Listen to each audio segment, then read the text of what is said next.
Hello बच्चों। तो पिछली क्लास में हम लोगों ने सैचुरेटेड और अनसैचुरेटेड कंपाउंड्स के बारे में सब कुछ पढ़ लिया था। आज हम लोग इसके आगे से शुरू करने वाले हैं। अगर आपने ये सैचुरेटेड और अनसैचुरेटेड कार्बन कंपाउंड्स की अगर वीडियो नहीं देखी है तो हमारे चैनल पर है, आप वहाँ पर जाकर देख लीजिए, जहाँ पर हमने लाइन बाय लाइन सारी चीज़ें एक्सप्लेन कर दी थी। तो आज हम शुरू करेंगे चेन, ब्रांचेज एंड रिंग से। यानी कि जो कार्बन है कभी कभी चेन बनाता है, कभी कभी ब्रांचेस की फॉर्म में स्ट्रक्चर बनाता है और कभी कभी जो है रिंग्स की फॉर्म में स्ट्रक्चर बनाता है। तो यहाँ से हम शुरू करेंगे। आप विश्वास मानिए, आप इस वीडियो को आराम से देखिए और लास्ट तक आपके सारे कॉन्सेप्ट क्लियर हो जाएंगे बहुत ही आसानी से। अगर आपको ऐसी वीडियो देखना पसंद है तो इस चैनल को सब्सक्राइब कर दीजिए, जिससे हमारा सपोर्ट भी बना रहे। एनसीईआरटी लाइन बाय लाइन पढ़ने के फ़ायदे क्या है? तो एनसीईआरटी, जो भी बच्चा एनसीईआरटी लाइन बाय लाइन पढ़ता है उसके एनसीईआरटी के क्वेश्चन तो हो ही जाते हैं, साथ ही साथ अगर यहाँ से कोई भी क्वेश्चन आता है तो आप सारे क्वेश्चन कर लेंगे। चलिए शुरू करते हैं। यहाँ पर लिखा हुआ है चेन, ब्रांचेज एंड रिंग्स। यानी कि जो हमारा कार्बन होता है कभी कभी चेन की फॉर्म में होता है, कभी कभी इस तरीके से ब्रांचेस की फॉर्म में होता है, कभी कभी रिंग्स जैसी स्ट्रक्चर बनाता है। इन द अर्लियर सेक्शन, यानी कि पहले के जो सेक्शन हम लोगों ने ऊपर पढ़ा था, we mention the carbon compounds, जैसे कि मीथेन के स्ट्रक्चर है, ईथेन है, प्रोपेन है, कंटेनिंग रेस्पेक्टिवली 1 to 3 कार्बन्स। इसमें क्या होता है कि ईथेन में जो है, मीथेन में एक कार्बन होता है, यानी कि इसका फार्मूला क्या होता है CH4। ईथेन का C2H6, इसमें 2 कार्बन होते हैं। इसके नीचे अगर हम देखें तो ये प्रोपेन है, यानी कि इसमें कितने कार्बन होते हैं? इसमें 3 कार्बन होते हैं। तो क्या हो रहा है कि कहीं पर 1 कार्बन है, कहीं पर 2 कार्बन है और कहीं पर 3 कार्बन एटम्स हैं।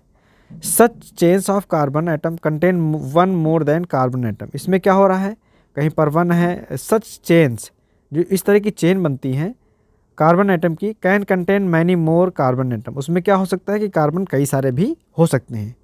The name structure of 6 and these are given below. तो यहाँ पर कुछ स्ट्रक्चर भी दी गई हैं, चलिए देखते हैं। जैसे कि क्या लिखा हुआ है, सबसे पहले लिखा है मीथेन। जैसे कि ये क्या लिखा हुआ है, मीथेन। मीथेन का फार्मूला क्या होता है, CH4 होता है और इसकी स्ट्रक्चर कुछ इस तरीके से बन जाएगी। यानी कि एक कार्बन के साथ कितने हाइड्रोजन है, 4 हाइड्रोजन है।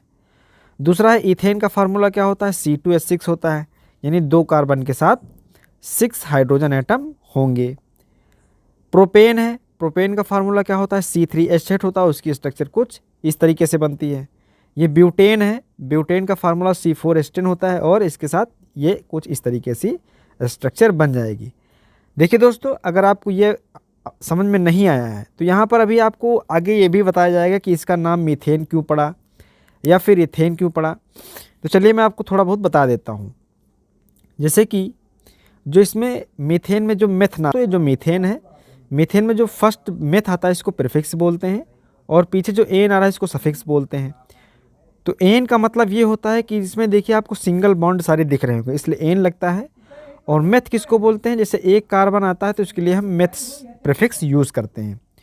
दूसरा जैसे इथेन है, तो जब 2 कार्बन आएंगे तो एथ लिखते हैं और यहाँ पर आपको सारी जगह सिंगल बॉन्ड दिख रहे हैं, इसको इथेन लिखते हैं।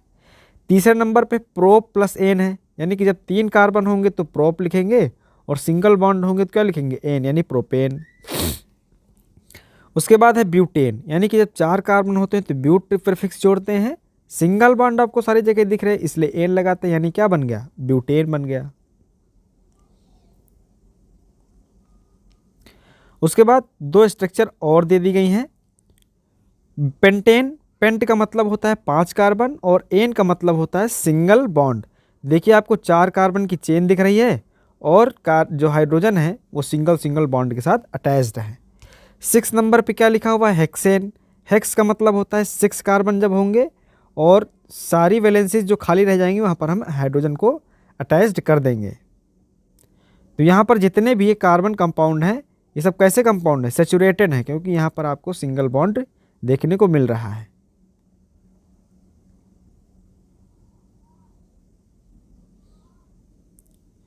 यहाँ पर लिखा है but let us take another look at butane. चलिए अब हम क्या देखते हैं, ब्यूटेन का देखते हैं। तो हमने बताया कि ब्यूट का मतलब क्या होता है, जहाँ पर 4 कार्बन हो, कुछ इस तरीके से। If we make the carbon skeleton, यानी कि इसका स्ट्रक्चर बनाए with 4 carbon atom, we said that 2 different possible skeleton. तो ये जो स्ट्रक्चर होती है इसे क्या बोल रहे हैं, यहाँ पर स्केलेटन बोल रहे हैं। तो हम अगर कार्बन की चेन बनाएं तो हम दो तरीके से, या तो इस तरीके से बना सकते हैं या फिर हम लोग इस तरीके से भी बना सकते हैं दो structure. Filling the remaining valencies of hydrogen give us, अगर इनकी हम वैलेंसीज जो खाली रह गई हैं तो कुछ इस तरीके से स्ट्रक्चर बन जाएंगी, कुछ इस तरीके से स्ट्रक्चर हमारी बन जाएंगी। एक तो अगर इस तरह के स्ट्रक्चर होगी तो इसमें जब हम तीन तीन हाइड्रोजन एटम अटैच्ड कर देंगे तो इस तरीके से स्ट्रक्चर बनेगी, और अगर इस तरह के अगर हम कार्बन बनाते हैं स्केलेटन तो इसमें हाइड्रोजन अटैच करेंगे तो ये वाली स्ट्रक्चर मिल जाएगी। Complete molecules of two structure with the formula C4H10, और इसका फार्मूला क्या बनेगा, C4H10 बनेगा।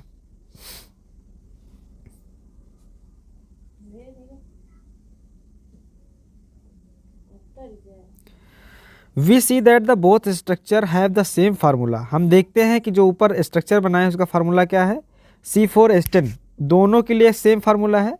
सच compound with the identical chemical formula, जिनके फार्मूले सेम हो और अलग अलग स्ट्रक्चर हो उसको हम क्या बोलते हैं, आइसोमर बोलते हैं। तो आइसोमर का मतलब आप लोग समझ गए होंगे, जिनकी स्ट्रक्चर अलग हो, यानी कि अगर हम बात करें आइसोमर क्या होता है, आइसोमर क्या होते हैं, तो आइसोमर का मतलब क्या होता है कि जिनकी क्या हो, स्ट्रक्चर अलग हो, जिनकी स्ट्रक्चर तो अलग है, जिनकी स्ट्रक्चर हो लेकिन उनके जो केमिकल फार्मूले हों, केमिकल फार्मूला क्या हो, सेम हो, तो इसी को बोलते हैं आइसोमर। समझ गए होंगे आप।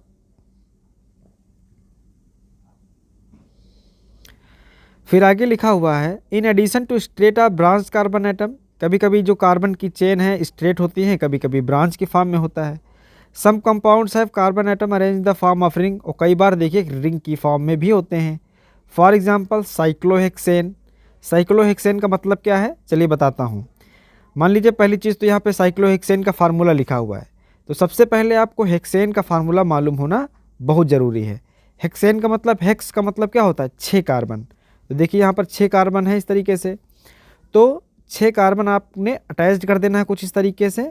उसके बाद इनकी वैलेंसीज दो हाइड्रोजन अटैच कर देना है, तो जो स्ट्रक्चर रिंग की फॉर्म में ये मिलेगी इसी को क्या बोलते हैं, हेक्सेन। तो पहले आपको हेक्सेन बनाना है। इसको साइक्लो क्यों बोल रहे हैं, क्योंकि ये सर्किल की स्ट्रक्चर बन गई है, रिंग जैसे स्ट्रक्चर में आगे हम लोग प्रीफिक्स साइक्लो भी अटैच कर देते हैं। तो ये है स्ट्रक्चर ऑफ साइक्लोहेक्सेन, ये वाली, यानी कि कार्बन का ये एक स्केलेटन है और कार्बन कंप्लीट मॉलिक्यूल की स्ट्रक्चर बन गई।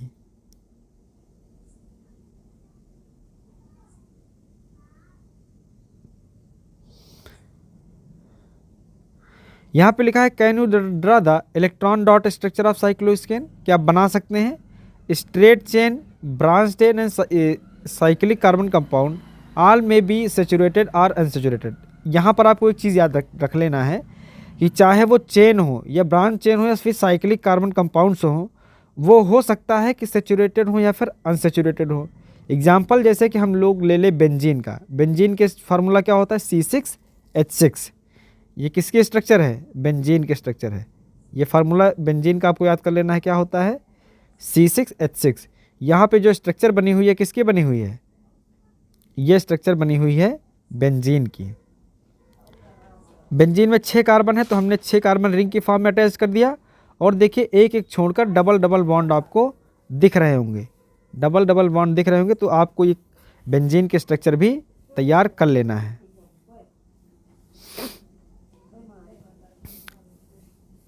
All these carbon compounds which contain only one carbon hydrogen are called hydrocarbons, यानी कि वो सभी कार्बन कंपाउंड जिसमें एक ही कार्बन हो एंड हाइड्रोजन, यानी कार्बन और हाइड्रोजन ही सिर्फ हों।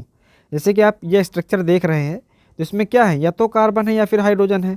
तो ऐसी केमिकल फार्मूले या फिर ऐसे स्ट्रक्चर्स या फिर ऐसे कार्बन कंपाउंड जिसमें सिर्फ हाइड्रोजन और कार्बन पाया जाए उन्हें क्या बोलते हैं, हाइड्रोकार्बन बोलते हैं।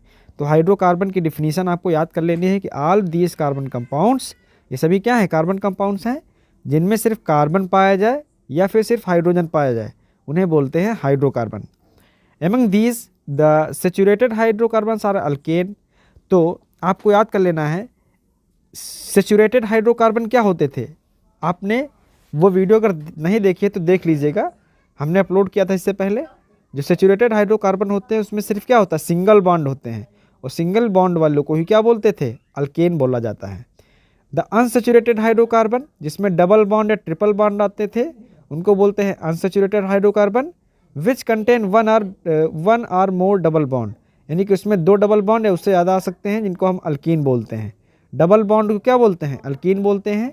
दोज कंटेनिंग 1 और ट्रिपल बॉन्ड, जिनके पास ट्रिपल बॉन्ड होता है उसको हम अल्काइंस बोलते हैं। तो तीनों चीज़ें आपको बहुत इंपॉर्टेंट है, याद कर लेनी है।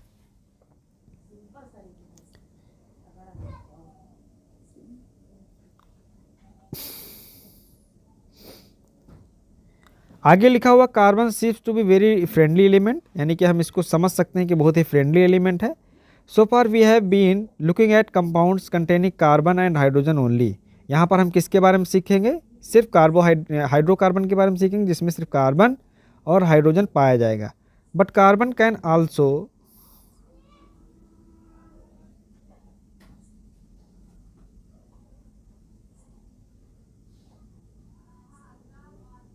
यहाँ पे लिखा है कि विद अदर एलिमेंट हाइड्रोजन के बारे में पढ़ेंगे, ऑक्सीजन, नाइट्रोजन, सल्फर। इन अ हाइड्रोकार्बन चेन 1 और more hydrogen can be replaced by the elements. यानी कि क्या हो सकता है कि जो इसमें हाइड्रोकार्बन जो होते हैं उसमें का हम एक या उससे अधिक हाइड्रोजन हटा के क्या ऐड सकते हैं, कोई भी एलिमेंट लगा सकते हैं। Such that valency of carbon remain satisfy, और जो भी एलिमेंट लगाएंगे उसकी वजह से कार्बन की वैलेंसी पर कोई भी इफेक्ट नहीं पड़ना चाहिए। इन सच कंपाउंड्स, इस तरह के कंपाउंड्स में the element replacing the hydrogen is refer to the hetero atom, यानी कि जो एटम अटैच्ड करेंगे उनको हम क्या बोलते हैं, हेट्रो एटम बोलते हैं। These hetero atoms are also present of subgroups, जैसे कि यहाँ पर ये सब क्या हैं, हेट्रो एटम्स हैं जो ऐड करे जाएंगे, जैसा कि आपको टेबल 4.3 में दिखाया गया है।